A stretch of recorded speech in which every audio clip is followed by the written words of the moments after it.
Olá pessoal, sejam todos bem-vindos. Nesse vídeo nós vamos novamente tentar fazer a pintura dourada dele. É a segunda vez que a gente vai tentar fazer a pintura dourada desse carro. Na primeira vez, a gente sabe que alguma coisa deu errado entre a camada dourada e o primer. O primer ele não ficou em nenhum momento ruim ou com dificuldade de trabalhar. No entanto, a camada dourada, ela ficou em todos os sentidos péssima, muito molhada, trabalhando de maneira muito ruim, não conseguindo secar direito, e isso atrapalhou de todas as formas a pintura, que no final das contas eu tive que refazer a pintura. Dessa vez a gente vai usar um aerógrafo menor com bico 0.2, que eu vou fazer ele com um pouquinho mais de calma. E eu mexi um pouquinho na tinta. Na verdade, no diluente. Reduzi a camada de verniz de... esqueci o nome.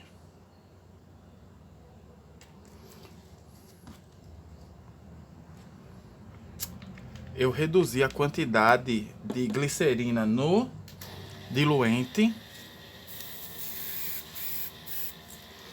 e ele tá um pouco melhor de se trabalhar.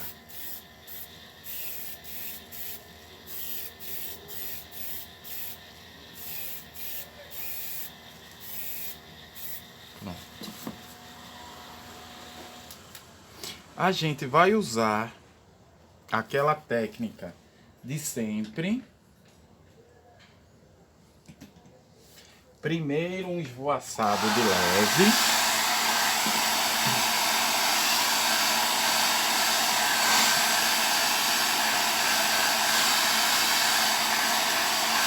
Depois uma camada um pouco mais grossa.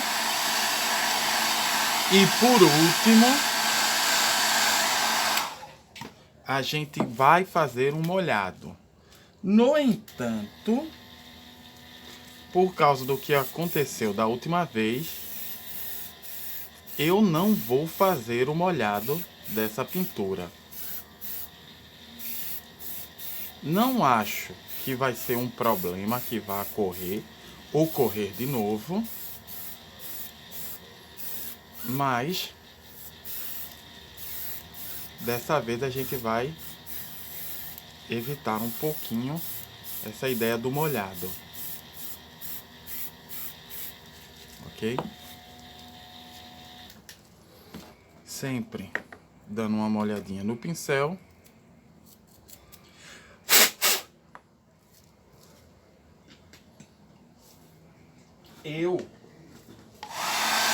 Provavelmente vocês vão ver mais à frente alguma coisa sobre isso.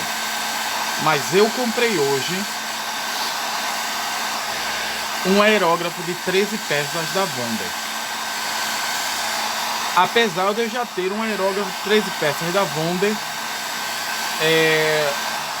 e eu preciso dar uma ajustada nele e trocar algumas peças, mas eu comprei um novo aerógrafo de 13 peças. Alguns de vocês vão dizer: mas Roberto, pra que tu comprou outro aerógrafo de 13 peças da Wonder? Porque estava barato. E 2, porque eu quero fazer a experiência de comprar o aerógrafo e usar ele.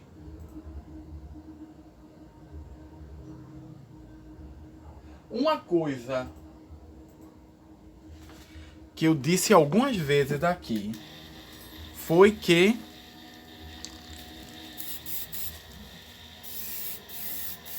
Eu recomendo um aerógrafo 13 peças da Wonder para ser o primeiro aerógrafo de alguém. Disse isso mais de uma vez. Eu disse, eu recomendo. E como eu tenho o meu velho de guerra, que eu tenho que fazer a manutenção dele, o gatilho dele tá meio frouxo, tenho que apertar. Eu vou fazer o seguinte com vocês. Eu vou pegar um aerógrafo da Wonder de 13 peças e vou trabalhar com ele o tempo todo, certo? Até ele dar problema, dar o primeiro problema. Claro, o aerógrafo da Wonder às vezes tem aquele probleminha que eu já falei. Pode ser que ele venha baleado, vamos dizer assim. Mas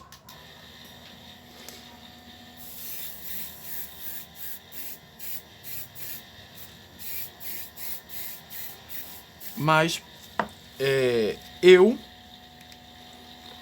pelo preço que eu comprei ele a R$140, eu ainda acho e repito, considero ele um bom aerógrafo para um iniciante. É tanto que, como eu já disse algumas vezes, esse meu aqui pequeno, ele veio com o meu compressorzinho. Ele veio sem a válvula de ar, veio. E esse aqui pra mim é o grande problema de alguns aerógrafos da Wonder. Ele veio sem a válvula de ar, veio. Mas ele tá funcionando muito bem. Troquei, peguei algumas peças. E esse é um outro motivo de eu comprar esse segundo aerógrafo de 13 peças da Wonder. Peguei a agulha e o bico do aerógrafo de 13 peças, coloquei nele e ele tá funcionando muito bem. Coloquei a agulha e o bico 02 nele. E ele tá funcionando muito bem até agora. Por sinal, acho o gatilho deste aerógrafo melhor do que o do meu aerógrafo grande. Muito melhor. Assim, ó, não sei se dá pra ver, mas ele tem um excelente controle de pressão. Ele tem um excelente controle de pressão.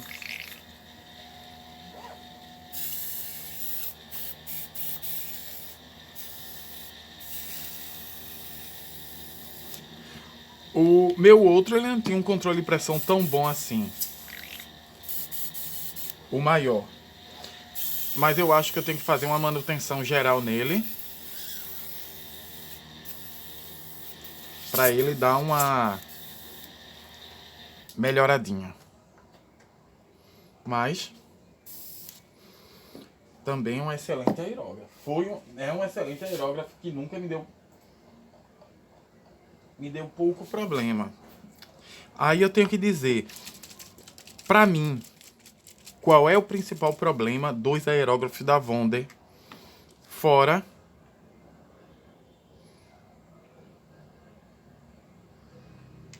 esse ponto dele poder vir faltando alguma coisa ou com defeito.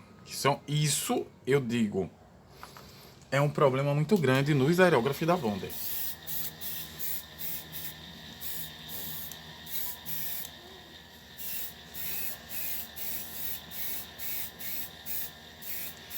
Para mim, o grande problema nos aerógrafos da Wonder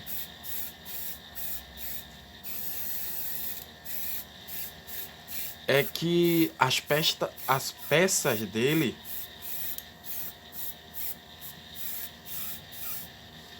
se desgastam muito facilmente.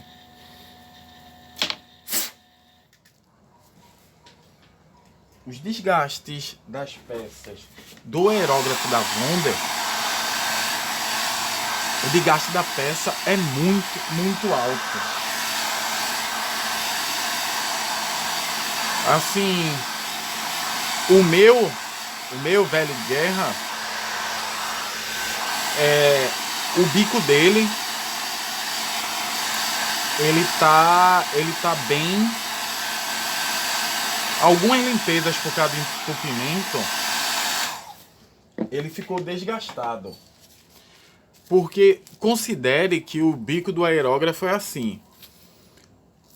Minha mão é o bico do aerógrafo, ele vai ficar com a pontinha para fora, uma ponta bem leve. Então, quando você puxa, o gatilho para trás, ele sai um pouco e ele começa a soltar a tinta.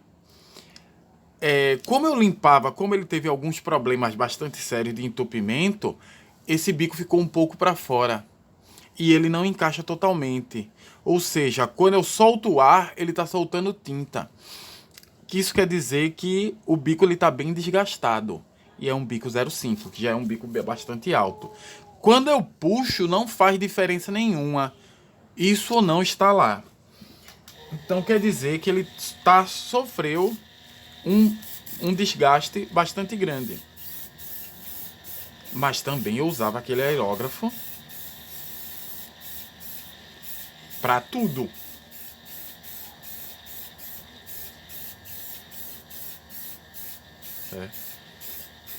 E eu ainda uso, eu tenho que fazer a manutenção dele. Mas se eu não estou usando aquele, eu estou usando esse daqui. Esse daqui eu estou usando ele agora porque eu preciso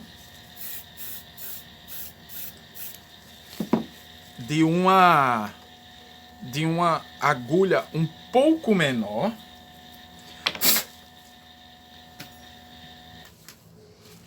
para entrar melhor nos recessos.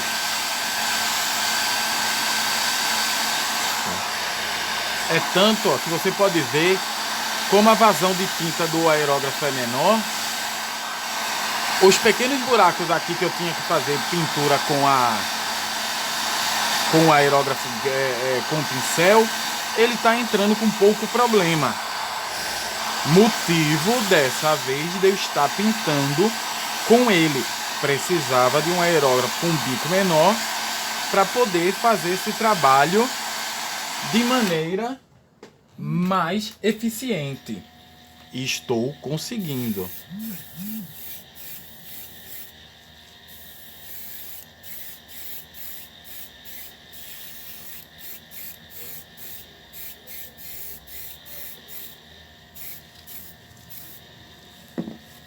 E é basicamente isso que eu precisava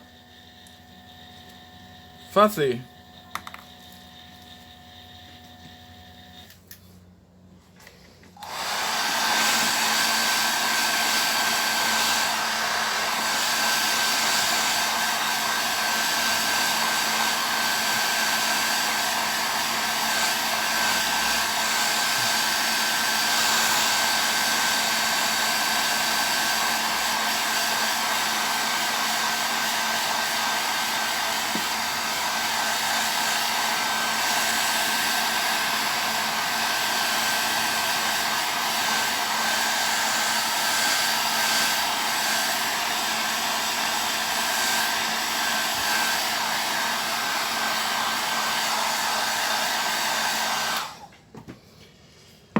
Pronto.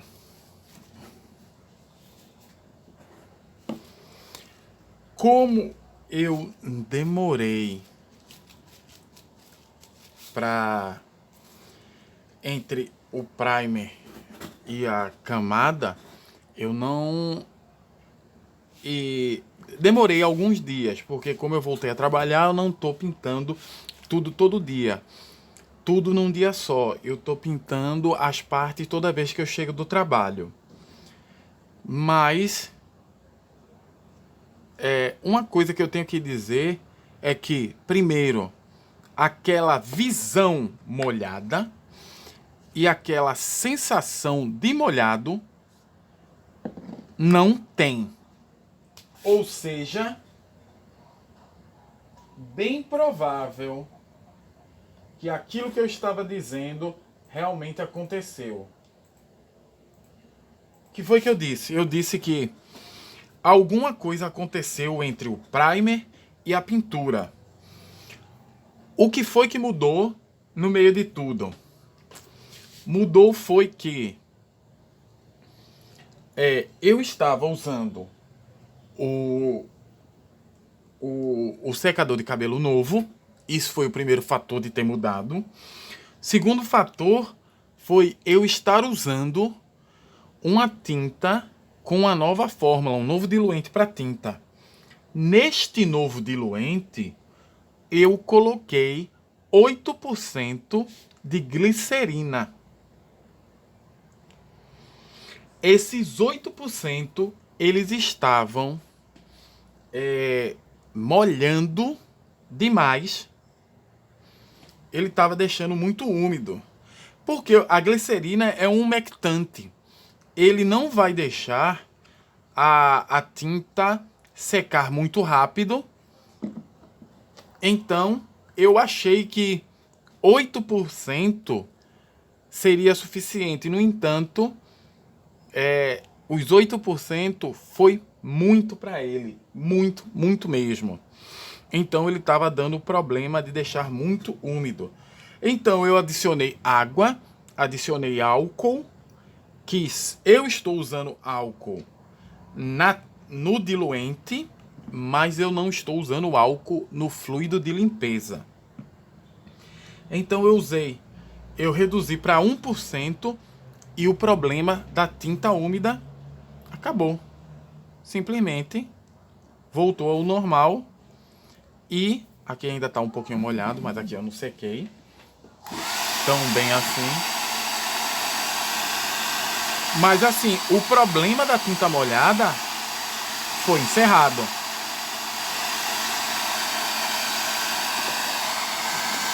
Ou talvez ele ainda esteja com o problema de um pouco de umectante. Mas, comparado com o que estava, ele melhorou bastante. Então, toda vez que eu for trabalhar agora, eu tenho que lembrar exatamente disso. Que eu tenho que só colocar 1% de umectante nele, certo? Que no caso seria a glicerina líquida, glicerina bidestilada. Bem, pessoal, é isso. Gostaria de agradecer a todos, dizer muito obrigado. Eu espero ver vocês nos próximos vídeos. Valeu e até a próxima. Tchau!